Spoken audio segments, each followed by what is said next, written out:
Boa noite para você de casa. Agora tem o NTV News. Mais de 49% dos proprietários de veículos já pagaram o IPVA em Patos de Minas. Segunda parcela vence no dia 25 de abril, próxima segunda-feira. Após denunciar policiais de ação agressiva, moradores dizem que pretendem entrar na justiça.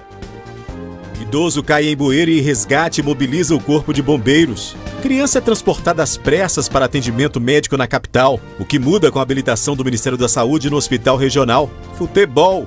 Cruzeiro perde de virada no jogo de ida pela Copa do Brasil. E as estratégias de segurança para a partida da URT pela Série D do Brasileiro nos Ama Maciel. Tempo seco e frio requer cuidados especiais com a saúde. Polícia Militar lança série ficcional inspirada em ocorrências reais. Órgãos se reúnem para discutir a degradação ambiental no Rio da Prata. Produtor de fubá reclama de cobrança sobre energia reativa pela CEMIG. E Polícia Rodoviária Federal deflagra nesta quinta-feira a Operação Tiradentes 2022. Alguns dos destaques do NTV News desta quarta-feira que já está no ar.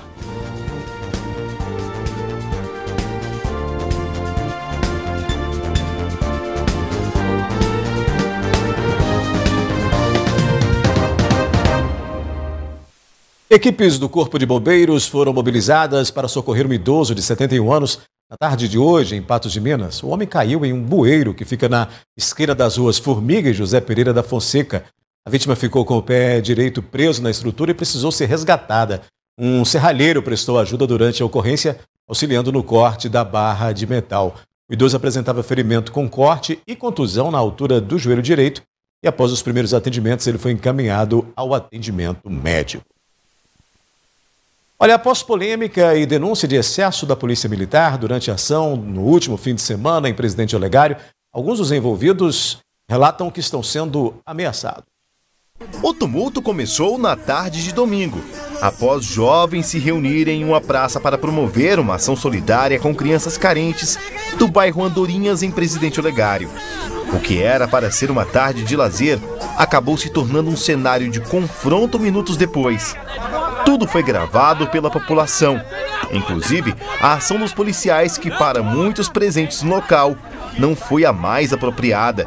Em um dos vídeos já mostrados pelo jornalismo da NTV, a polícia tenta apreender uma motocicleta quando o dono do veículo tenta impedir o trabalho dos militares, dizendo que a moto estava parada. Ainda no vídeo, um policial joga uma granada de gás lacrimogêneo no chão. O artefato falha e a polícia é vaiada. O Rian é dono da moto que aparece no vídeo. Ele conta que a polícia não quis apreender a moto no local. Porém, minutos depois, teve a casa invadida por policiais militares. Um carteirado pegou minha moto, levou embora. Aí isso mais ou menos umas 6h40. Por volta das 8 horas da noite, chegou uma viatura lá de Patos, quebrando o cadeado lá de casa, pegou minha moto. Nós ligou para o advogado falou para não deixar entrar, eles mesmo assim entrou. Foi para cima da minha mãe grávida, 2 policiais, uma policial feminina que estava lá falou para bater mesmo. E me arrumaram dentro da viatura, eu e meu irmão, conduzimos nós aqui para o destacamento aqui. Muitas pessoas ficaram feridas na ação, algumas por causa das bombas de efeito moral que foram jogadas no tumulto. Um adolescente de 13 anos ficou ferido na perna após levar um tiro de bala de borracha. Muitas pessoas foram detidas pela polícia. Os conduzidos contaram que a maioria das pessoas que se machucaram com a ação policial foram presas enquanto estavam sendo atendidas no hospital. Estava esperando para ser atendido, o policial foi e perguntou quem que foi essa pessoa que foi lesionada. Aí eu fui e falei sim, eu levantei a mão, e eu estou esperando para ser atendido. Ele simplesmente chegou no meu braço apertando e falou assim: você está preso. Pode entrar para dentro, peixe passa na frente porque você está preso. Aí a hora que nós entramos para dentro, eu questionei com ele. Falei assim: por que você está me dando a voz de prisão? O que eu te fiz? Aí ele foi e falou: por quê? Porque você veio questionar porque nós estávamos fazendo apreensão de uma moto parada. Cheguei no hospital, passei para fazer o curativo, eu fiz na hora que eu estava saindo de fora. E a hora que eu fui topar com minha família, ele foi e me prendeu na hora. Do nada, já chegou e me prendeu, sem eu ver. Eu só entreguei o telefone ao meu irmão, eu tive que entrar na viatura por isso. Tava algemado e ainda nós apanhou todo mundo algemado. Os jovens que foram presos disseram que houve abuso de autoridade cometido pelos policiais militares. A maioria deles contam que foram presos sem saber o real motivo. É o rapaz que aparece no vídeo sendo agredido dentro do destacamento da PM. Ele conta que todos que estavam ali presos foram agredidos pelo tenente da Polícia Militar. A ameaça falou que nós ia pagar, entendeu? Todos nós ia pagar. Isso antes de ele ameaçar, ele desferiu o tapa na cara de todo mundo, sabe? Aí eu abaixei minha cabeça. Depois que eu levantei, que ele tava apontando dele, ele me desferiu outro na cara. Foi em todo mundo, ele já chegou dando murro em todo mundo, falando assim, ó, vocês acham que nós estamos mexendo com o moleque? Foi dando murro em todo mundo. A hora que ele veio no meu irmão, só baixei a cabeça. E ele foi, me deu um na cabeça, um murro. Viemos pro quartel, o tenente até na hora não estava, chegou depois. Aí eu já chegou depois agredindo nós que estava todo mundo algemado, agredindo, e falou que não sabia, que nós não sabíamos com quem que estava com quem que nós estava mexendo, falou que nós éramos moleque, nós éramos bosta, e começou a agredir. O chefe do destacamento na cidade, Tenente Rodrigo Souza, que aparece no vídeo dando um tapa no rosto do rapaz, esclarece que a polícia agiu para conter os atos de algazarra após denúncias de que os organizadores e participantes do evento estariam realizando direção perigosa, cortando giro e andando numa roda só em motocicletas, sentados na parte externa de carros como carrocerias, bem como sentados nas janelas para fora do veículo. Numa determinada abordagem, em que se decidiu por fazer a remoção de uma motocicleta, houve resistência das pessoas que estavam no local para impedir a ação da Polícia Militar e, consequentemente, impedir essa remoção, né? Houve lançamento de pedras contra os policiais militares que estavam lá no local, né, fato que foi devidamente repelido pelos policiais militares lá, utilizando munições de menor impacto ofensivo, né? A conhecida aí bala de borracha, né? Foi lançada também uma granada de gás lacrimogêneo, justamente para tentar, né, garantir a integridade física daqueles policiais militares que estavam ali. No boletim de ocorrência, a polícia conta que a PM necessitou realizar o uso moderado da força em desfavor de 4 suspeitos que supostamente estariam retirando as algemas dentro do quartel. Aqui o nosso quartel, ele tem uma barra fixa onde que a gente coloca a algema num braço e a outra algema nessa barra fixa, justamente para dar um melhor conforto, porque às vezes demora o registro da ocorrência e tudo mais, né?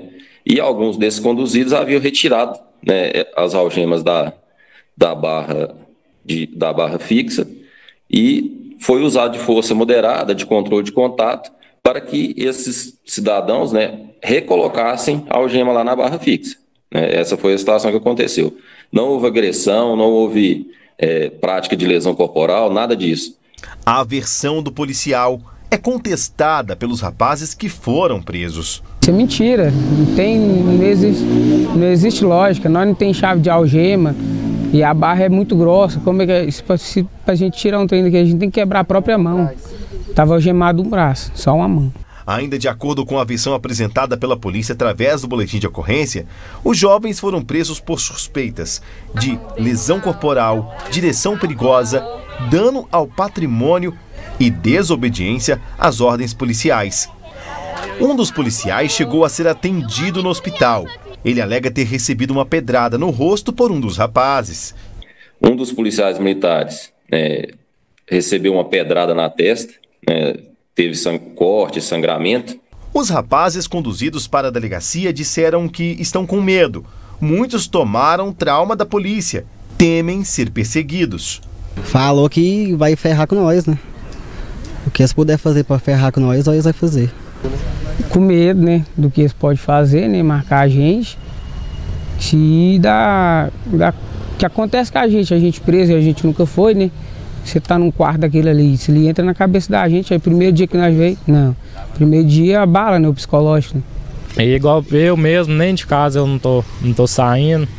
E a gente fica com um certo medo, né? Porque o tapa que ele deu foi muito forte. Das 16 pessoas que foram conduzidas para a delegacia de plantão de Patos de Minas e que foram ouvidas pelo delegado, 6 delas resolveram procurar um advogado para representá-las. A partir de agora, 2 processos vão correr. O primeiro é na Justiça Comum, através de um inquérito policial aqui na 7ª Delegacia de Polícia Civil de Presidente Olegário. O outro será um inquérito militar, que acontece através do 15º Batalhão de Polícia Militar de Patos de Minas. O advogado de defesa dos detidos disse que vai acompanhar os 2 inquéritos e pedir provas para mostrar que os jovens não cometeram nenhum crime. Uma impressão que eu tenho é que se não se ficar comprovado que o ato foi ilícito e ilegal, eu posso afirmar que um fracasso a operação foi. Porque culminar com tantas pessoas lesionadas, crianças machucadas e tapa no rosto dentro de um quartel da Polícia Militar, é difícil se convalidar uma atitude dessa. O advogado agora deve entrar com processo contra o Estado e pedir punição para os policiais militares envolvidos, caso haja crime cometido por eles. Há um dano moral aqui que, se comprovado o ato ilícito do Estado, né, na pessoa dos policiais militares, ele é praticamente decorrente, ele é praticamente certo. A gente viu, pelo menos assim, uma análise preliminar do delegado de polícia no plantão, ele não entendeu que houve materialidade de crime, tanto que ele ouviu todos os conduzidos pela polícia, que a meu ver eles são as verdadeiras vítimas, e liberou todos, mediante termo de liberação. Então ele não autuou e não ratificou a prisão de nenhum dos conduzidos. Então, se restar comprovado esse ato ilícito, que a gente acredita a princípio que vai restar comprovado, porque já surge uma materialidade muito grande, inclusive de que fatos que estão no boletim de ocorrência foram alterados, isso poderia incorrer em crime até mais grave, de falsificação de documento público. Então, assim, havendo indícios de agressão e de até outros crimes e de possível abuso de autoridade, além da condenação criminal de quem for devido, uma reparação civil com certeza deve ser requerida. Depois do intervalo aqui no News, vamos falar de futebol, né? O Cruzeiro perdeu de virada no jogo de ida pela Copa do Brasil. A gente fala também sobre as estratégias de segurança para a partida da URT pela Série D do Brasileiro no Zamba Maceió. E ainda, o que muda com a habilitação do Ministério da Saúde no Hospital Regional. Uma criança com apenas 6 meses de vida, que estava internada no Hospital Regional com um quadro de pneumonia, precisou ser transferida às pressas para Belo Horizonte nesta quarta-feira. Primeiro, a bebê de apenas 3 meses foi levada por uma ambulância do Corpo de Bombeiros do Pronto-Socorro do Hospital Regional de Patos de Minas até o aeroporto municipal. O translado da recém-nascida aconteceu na tarde desta quarta-feira. A criança, que precisava de cuidados especiais e não tem condições de ficar na unidade por falta de leitos, foi transferida por uma aeronave do Corpo de Bombeiros até o Hospital João Paulo II, em Belo Horizonte. De acordo com informações apuradas pela nossa reportagem, a criança teria apresentado um quadro de pneumonia. O translado da bebê foi acompanhado por um médico e uma enfermeira do Corpo de Bombeiros que cuidaram da recém-nascida durante a viagem. O Hospital Regional recebeu esta semana a habilitação de alta complexidade em traumatologia e ortopedia pelo Ministério da Saúde. A principal conquista, além da habilitação, é a moral que o hospital tem agora para conseguir recursos financeiros. Hoje, o hospital tem um limite financeiro no valor anual de R$ 496 mil para investir nos atendimentos de média e alta complexidade do estado de Minas Gerais e do município de Patos de Minas. O dinheiro é um recurso do Bloco de Manutenção das Ações e Serviços Públicos de Saúde, Grupo de Atenção Especializada. A diretora do hospital diz que a quantia ainda é pequena para atender tantos pacientes que precisam do serviço.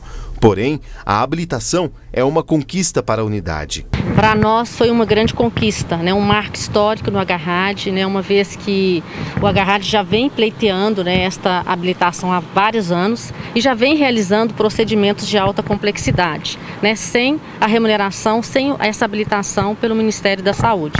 Então, sim, isso é muito importante porque é um reconhecimento do trabalho que vem sendo prestado e reforça ainda a nossa vocação institucional, que é o atendimento, né, de alta complexidade na região. O serviço de atendimento à traumatologia ortopédica já acontece há vários anos aqui no Hospital Regional de Patos de Minas. Porém, a habilitação só veio agora. Esse documento só reforça a competência do Hospital Regional, segundo a instituição, em atender os 33 municípios da nossa macro-região. Tanto que essa certificação é a única da macro-região do estado. Nossa referência na macro-região, né, é uma população de 705 mil habitantes, mas nós contamos, né, com uma equipe extremamente qualificada, muito competente, profissionais extremamente engajados, né, na qualidade, no atendimento dos nossos pacientes, né. E a FEMIG também, ela investe muito, né, na qualificação de profissionais, sempre investindo em treinamentos, qualificações, atualizações, no parque tecnológico, né, investe muito na qualidade dos insumos. Então aqui a gente busca, né, o tempo todo atender, né, prestar um atendimento para esses pacientes, né, com muita qualidade e segurança assistencial. Além da mão de obra qualificada, Valéria destaca os investimentos que a unidade tem feito para atender a população através de novos aparelhos tecnológicos. O tomógrafo, compramos arcos cirúrgicos, ultrassons, craniótomo. Então, assim, teve um investimento altíssimo, né, no Parque Tecnológico do Agarrad, tá preparado para atender a demanda da população. De acordo com a diretora do hospital, os atendimentos da área de traumas ainda continuam sendo um desafio para o hospital. Hoje, a unidade tem dificuldade de realizar todos os procedimentos cirúrgicos na região. A fila de espera para realizar algum tipo de procedimento ortopédico é grande. A diretora explica que, através do Estado, medidas estão sendo tomadas para tentar otimizar esse tipo de demanda. Nossa equipe, né, está engajada e trabalhando várias ações para que a gente consiga reduzir essa fila de espera, aumentar esse número de cirurgias, né. Nós estamos trabalhando mesmo assim, arduamente nesse sentido de conseguir otimizar, né, essa eficiência operacional no giro de leito, aumentando assim o número de cirurgias. A gente muda de assunto e fala de futebol, né? No jogo de ida pela Copa do Brasil, o Cruzeiro foi derrotado pelo Remo por 2-1 de virada na noite dessa terça-feira. O primeiro tempo foi marcado por chances dos dois times. Laterais com pouco espaço para subidas à linha de fundo, ou por dentro e extremos nada efetivos. Já tinha companhia e se destacou. Foi ele quem sofreu o pênalti perdido por João Paulo. Aos 20 minutos, com jogada individual, Rodolfo recebeu e mandou para o fundo do gol, marcando o primeiro gol do Cruzeiro. Mas pouco tempo depois, aos 25 minutos, o Remo empatou o placar. E aos 32 minutos, firmou a virada na partida. Final do jogo, 1 para o Cruzeiro, 2 para o Remo. O Remo que é algoz do Cruzeiro, né? Há muito tempo que o Cruzeiro não consegue vencer. O Remo lá nunca derrotou.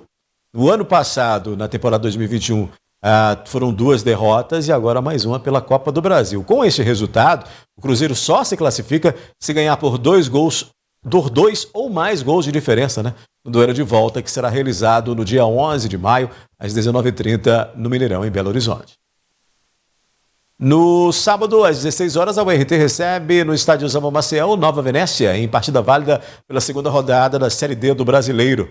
Na manhã de hoje foi realizada uma reunião para traçar as estratégias de organização para esse jogo. O encontro reuniu representantes da torcida, do clube e órgãos de segurança. A reunião determina quais medidas devem ser priorizadas para evitar incidentes nos jogos. Essa reunião ela é antes de todas as partidas, a gente faz com ela com as instituições, com a imprensa, com a polícia militar, com a vigilância sanitária, com o bombeiro e as pessoas envolvidas numa partida para de planejamento para que ela seja executada, que não tenha tanto problemas no final de uma partida. Na nossa parte, nós cuidamos mais da parte de segurança, que fica resolvido. As entradas, né, são entradas separadas para as duas torcidas, a torcida organizada de fora com a torcida aqui do próprio RT. Serão realizadas buscas na entrada do estádio. É importante que o torcedor saiba que para a entrada aqui no estádio do RT é proibida a entrada com bandeiras com mastro, né? Então bandeiras somente o tecido, é proibido qualquer tipo de metal que possa ser usado como arma. Isso aí tudo será vistoriado nas buscas na entrada dos torcedores aqui. O trânsito será parcialmente impedido para melhor segurança do torcedor e mais facilidade na entrada do estádio. O Corpo de Bombeiros e a Polícia Militar, apoiado por outros órgãos também, tem trabalhado para cada vez mais mitigar os riscos nos jogos, né, sediados no estádio do RT, e estamos focando agora em fazer os estudos de situações, né, um planejamento prévio de acordo com a previsão de público, e também prevenir casos de violência dentro do possível. Os esforços têm o principal objetivo de reduzir as chances de risco tanto para as torcidas como para os demais envolvidos na partida. Estamos planejando, em conjunto com a sede do clube, a revisão das rotas de emergência, do projeto estrutural, no intuito de mitigar e tornar mais simples o trabalho do Corpo de Bombeiros e da Polícia Militar na prevenção de qualquer tipo de sinistro. Em instantes aqui no News tem a previsão do tempo para quinta-feira. A meteorologia prevê tempo firme para os próximos dias. Tempo seco e frio requer cuidados especiais.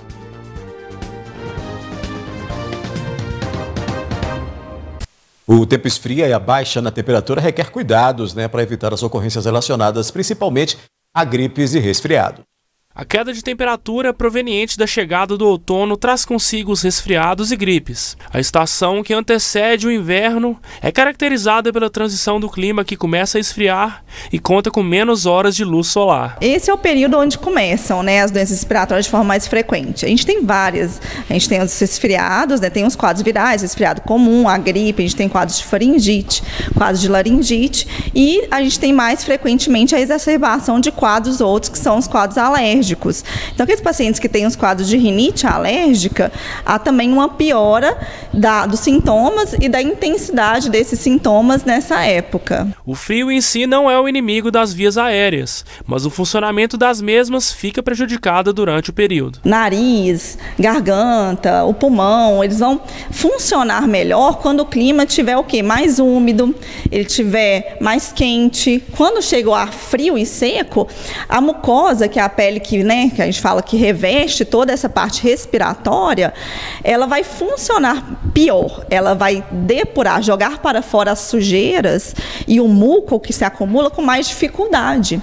A gente precisa dela estar mais úmida e a gente precisa dela estar aquecida para evitar desses quadros iniciarem, Os sintomas de resfriados e gripes são similares aos da Covid-19 e é necessário ficar atento. O que nós vemos geralmente no quadro das faringites ou até mesmo nos quadros de resfriado e gripe, um desconforto na garganta, dor de garganta. Além disso, a gente pode também ter alterações da voz, muita secreção nasal, habitualmente essa secreção vai ser mais clara. Em quadros bacterianos mais complicados, nós veremos secreções mais amareladas, mais esverdeadas, febre em alguns casos, outros casos às vezes nem manifesta com febre. Além disso, dor de cabeça, mal-estar, então dor de ouvido, vários outros sintomas podem aparecer atrapalhando o dia a dia dos pacientes. Com inúmeras possibilidades de medicamentos para gripes e resfriados, há quem ainda prefira esperar pelo fim dos sintomas. Na verdade, eu não faço nada, eu fico esperando até a gripe melhorar. Eu fico em casa, quando estiver muito ruim, no máximo comprar um remédio para a gripe, mas só se ela estiver muito ruim mesmo. Geralmente eu sigo a minha rotina normal, não compro remédio nem nada, espero a boa vontade da minha imunidade de passar sozinha, Tem que fazer as tarefas do dia a dia, continuo fazendo.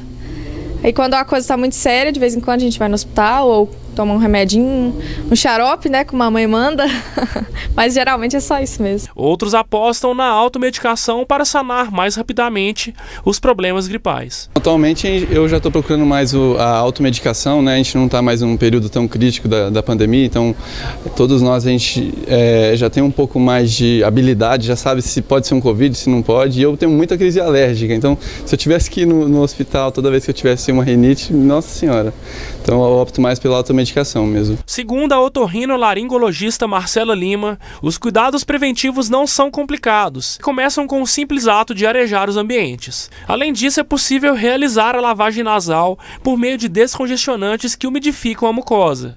A gente tem esses dispositivos, esse daqui, por exemplo, é um exemplo. A gente coloca em uma narina, o soro, a solução fisiológica, vai sair pela outra. Isso daqui vai ajudando a umidificar e ajudando a limpar esse nariz e depurar essa secreção, que é o mais importante. Além disso, é muito importante, como eu disse, que fica mais seco o ar, a gente tentar umidificar isso. A gente pode fazer isso através de medidas simples. Você pode pegar uma bacia, uma bacia, na verdade, a gente prefere que ela seja maior e mais rasa, para umidificar o quarto durante a noite. Tem gente que prefere o uso de umidificadores, tem que tomar alguns cuidados em relação à limpeza desses umidificadores. E toalhas úmidas também, que podem ficar próximo à cama. Outra atenção básica é com as roupas e agasalhos que estão guardadas há muito tempo. Nessa época a gente tira aquelas roupas de cama que estavam guardadas, roupas de frio, e às vezes as pessoas já pegam e começam a usar. Principalmente aqueles pacientes que têm rinite alérgica, que têm alergia, né, que se exacerba com poeira, é importante para esses pacientes a gente limpar tudo, né, lavar tudo novamente antes de fazer o uso. Então, basicamente, são algumas medidas, assim, manter bem hidratado, tomar bastante líquido, né, para poder ajudar um pouquinho a prevenção e se alimentar bem sempre, porque quando a gente se alimenta bem, né, tá bem nutrido, a gente tem condições de combater melhor esses quadros. As madrugadas e manhãs estão realmente mais frias, né? E a meteorologia prevê tempo firme nos próximos dias e a manutenção nas temperaturas amenas. Estamos na estação do outono, época do ano em que vivenciamos a transição entre o calor do verão e o frio do inverno. Para esta semana, teremos manhãs com temperaturas entre 18 e 20 graus Celsius. Já pela tarde, a temperatura pode chegar à máxima de 30 graus.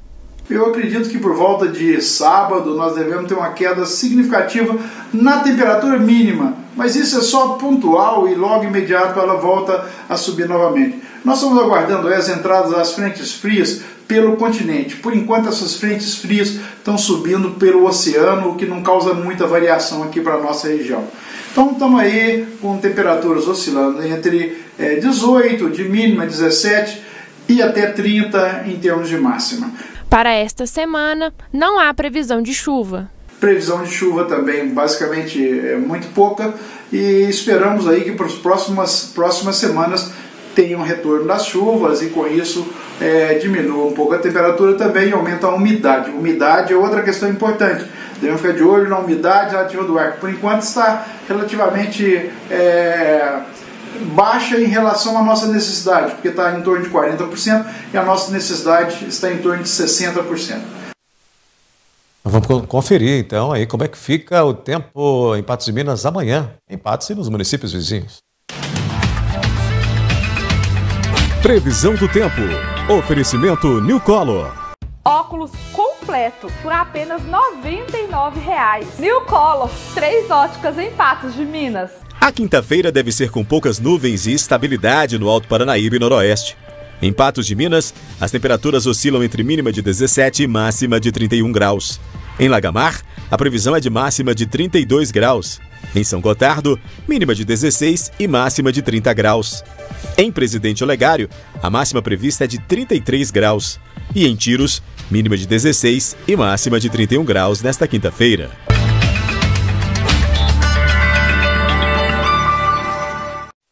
É aquela coisa, né? Tira casaco, põe casaco, mas tem que se proteger. A seguir aqui no News, órgãos se reúnem para discutir a degradação ambiental no Rio da Prata. Mais de 49% dos proprietários de veículos já pagaram o IPVA em Patos de Minas e a segunda parcela vence no dia 25 de abril. E ainda, a Polícia Militar lança série ficcional inspirada em ocorrências reais.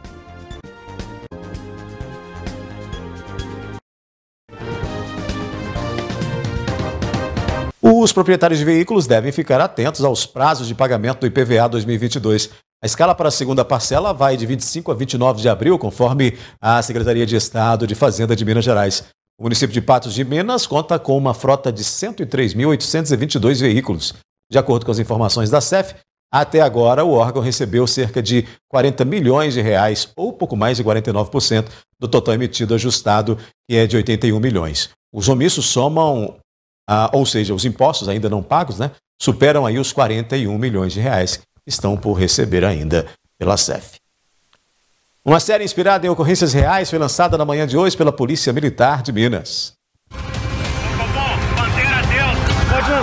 Segundo a Pele, O Preço da Ordem é a primeira série ficcional inspirada em ocorrências que realmente foram registradas, produzidas por uma força de segurança. Acontece que eu não sou bandido. Vocês precisam acreditar em mim. Eu não tenho nada a ver com aquilo. Eu não fiz nada. Nada. Eu gostaria de saber se ele tem alguma prova, alguma evidência da veracidade do que ele está falando aqui. O lançamento da série marca também a despedida do Major Aurélio, que deixa a corporação. É um momento difícil, a despedida, e ainda mais com o lançamento dessa série, onde já no episódio inicial a gente relembra tudo que nós vivemos dentro da corporação, tudo que foi transmitido aí nesse primeiro episódio, as coisas que passamos em decorrência da vida policial militar. Com 6 episódios de 20 minutos cada, a série A Segunda Pele, O Preço da Ordem, foi idealizada pela Diretoria de Comunicação Organizacional da Polícia Militar de Minas, mostrando o dia a dia, os desafios e as dificuldades enfrentadas pelos militares.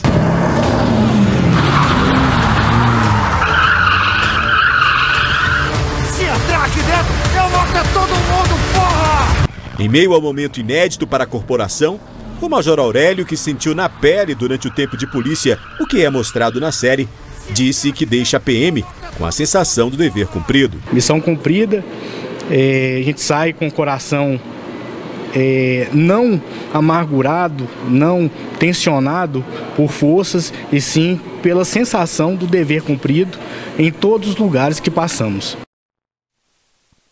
A situação hídrica e a degradação do Rio da Prata foram discutidos na manhã desta quarta-feira durante encontro entre produtores rurais, representantes da Prefeitura de Presidente Olegário e outros órgãos. A apresentação do programa Restaurar e Diagnóstico tem o objetivo de realizar estudos de zoneamento ambiental produtivo da bacia do Rio da Prata, um dos principais afluentes da região noroeste mineiro.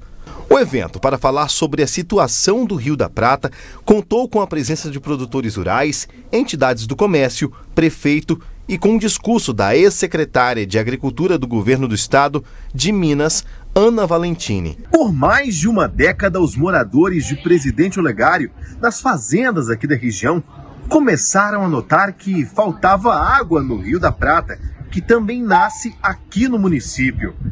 Faltava água, inclusive, para o consumo próprio. O município até que chegou a abastecer essas regiões com caminhões-pipa. Outra coisa que foi notada pelos produtores rurais foi o assoreamento do rio. Tudo isso preocupou as autoridades, que criaram esse projeto para preservar as matas ciliares e nascentes sobre o córrego. No ano de 2021, nós tivemos um grande problema hídrico na bacia do Rio da Prata. Nós tivemos, um momento de seca, nós tivemos 4 caminhões-pipas abastecendo várias propriedades rurais.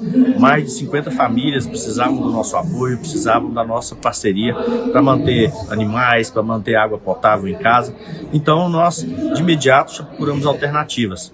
Tivemos a sorte de encontrar a parceria do Sebrae para trazer esse diagnóstico para o Presidente Olegário, para saber o que fazer, como fazer para trazer a revitalização do Rio da Prata novamente. Hoje, o Rio da Prata sofre com um acúmulo de areia chamado de assoreamento e com a instalação de dragas.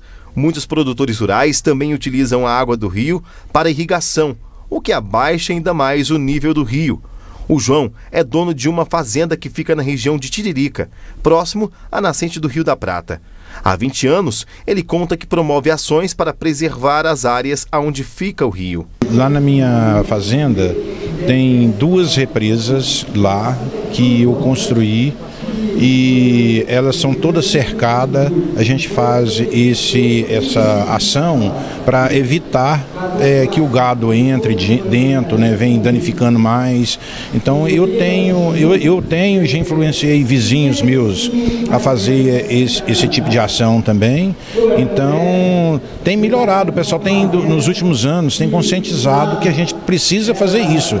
O vice-presidente dos produtores rurais pinheirenses disse que em João Pinheiro, no noroeste do estado, muitos produtores têm consciência sobre a importância das nascentes para a preservação dos rios. Há 30 anos que eu falo e sonho em fazer um trabalho nesse sentido. Agora o nosso governo federal está aí junto com o Congresso, com todo o Palácio envolvido em recuperar as nascentes. E é muito importante para nós. E existe realmente a dificuldade financeira. O projeto, que tem iniciativa do Executivo Municipal de Presidente Olegário, juntamente com o Sebrae, vai promover estudos para mapear as áreas mais degradadas e como recuperá-las. Um plano de ação que, além de orientar a maneira como deve ser feito o manejo para os produtores rurais, é uma excepcional fonte de captação de recursos, porque existem diversas fontes de recursos para financiamento nesse tipo de trabalho. O programa também tem apoio da Câmara, que vai buscar recursos para manter o projeto. Nós, vereadores, o que precisar da Câmara Municipal, a gente tem um empenho muito grande, um trabalho coeso com o prefeito no desenvolvimento. Se precisar da gente aprovar leis específicas voltadas para a preservação ambiental, porque vale ressaltar que o Rio da Prata nasce dentro do nosso município e a gente, como afluente que ele nasce no nosso município, a gente tem que preservar cada dia mais o nosso rio. Os próximos passos agora seguem para levar conhecimento ao homem do campo sobre como cuidar das nascentes do rio. Pressupõe a partir de um trabalho desse. Se apresenta um estudo como esse, ele só tem validade se ele é utilizado. Para isso acontecer, é fundamental que se estruture uma governança, ou seja, a representação das partes interessadas. O produtor é a principal parte interessada, o poder público municipal é uma parte interessada, as entidades de fomento e as entidades de suporte, como Emater, como outras entidades que estão vinculadas, principalmente a Secretaria de Agricultura, a orientação do produtor, para poder ali, como o produtor está lá instalado, tem sua atividade, a água está ali, né, ela nasce, corre naquele momento, a gente precisa dar devida orientação, preparo para ele, para que sim, ele seja esse garantidor da condição hídrica. Depois do intervalo aqui no News, PRF faz balanço positivo da Operação Semana Santa e deflagra nesta quinta-feira a Operação Tiradentes 2022. E você vai ver que o produtor de fubá reclama de cobrança sobre energia reativa pela CEMIG.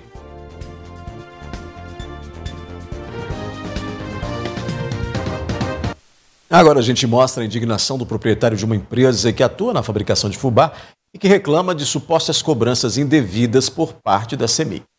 Marcos Borges é dono de uma empresa de fabricação de fubá em Patos de Minas.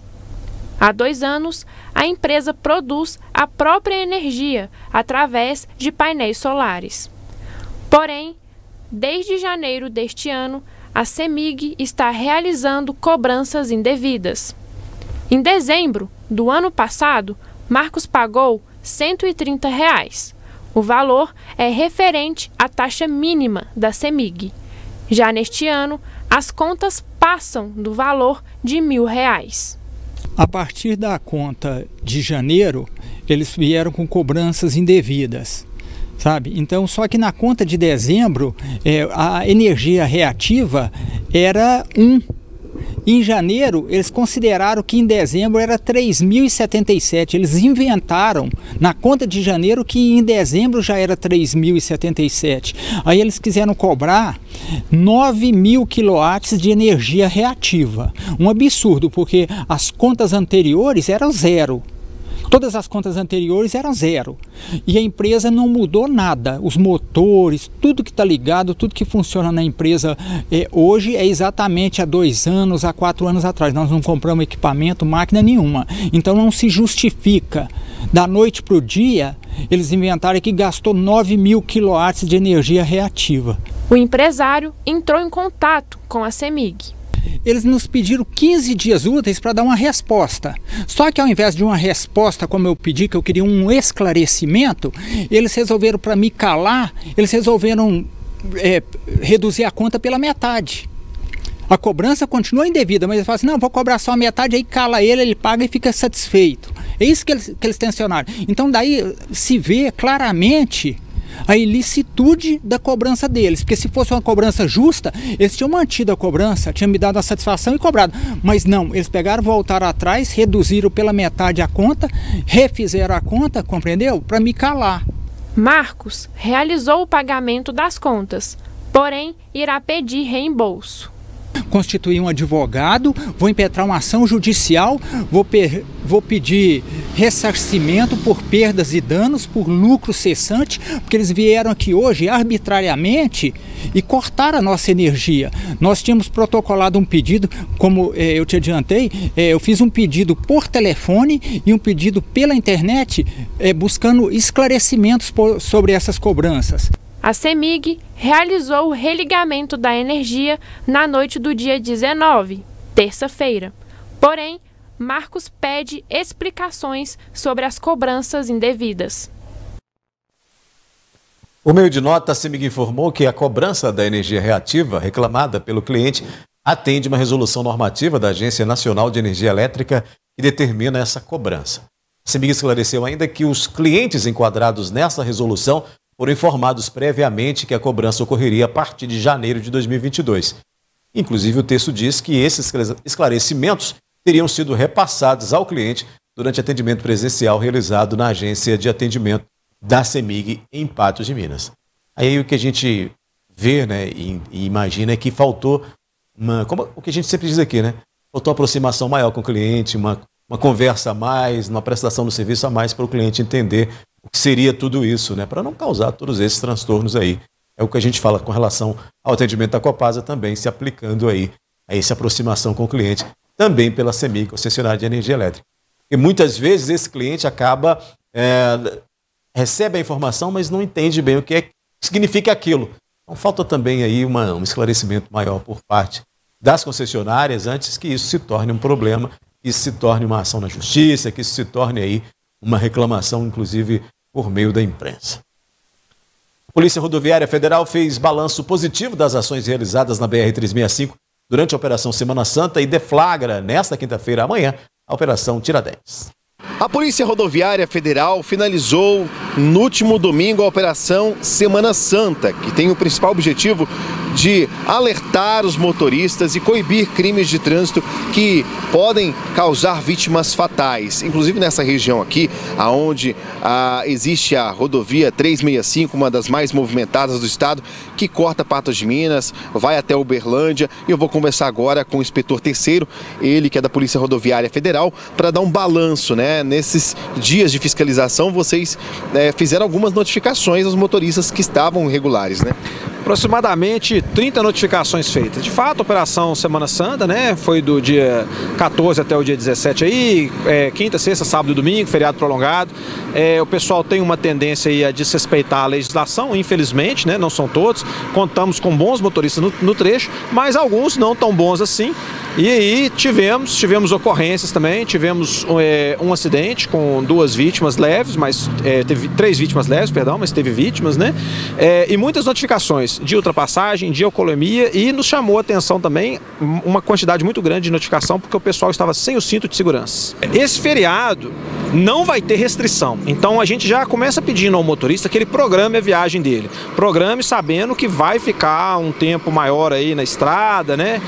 Normalmente uma viagem que ele faz num determinado tempo, que ele programa ficar aí pelo menos mais uns 30% a mais, e a partir daí dá uma conferida nas condições de segurança do próprio veículo, pneus, iluminação. Como nós dissemos, né, tivemos aí chamou a atenção às multas por falta de cinto de segurança. Todo mundo tem que estar com cinto, inclusive os passageiros. O motorista ele é responsável por todo mundo que está dentro do veículo. E a gente chama a atenção aí que nós registramos um acidente, mas ocorreram outros que envolviam apenas danos patrimoniais e não foram registrados pela PRF. Esses acidentes menores muitas vezes são causados por falta de atenção dos motoristas, e essa falta de atenção, em quase todos os casos, a pessoa estava utilizando o telefone celular. A gente lembra que manusear o telefone celular hoje, enquanto dirige, é uma multa pesada, né? Quase R$500 aí. Mas o mais importante é isso, é a preocupação com a vida, com a segurança. Então, ao assumir o volante do veículo, o motorista deve colocar o telefone celular de lado, se possível colocar no modo avião ou desligar o telefone e só voltar a utilizá-lo ao final da viagem.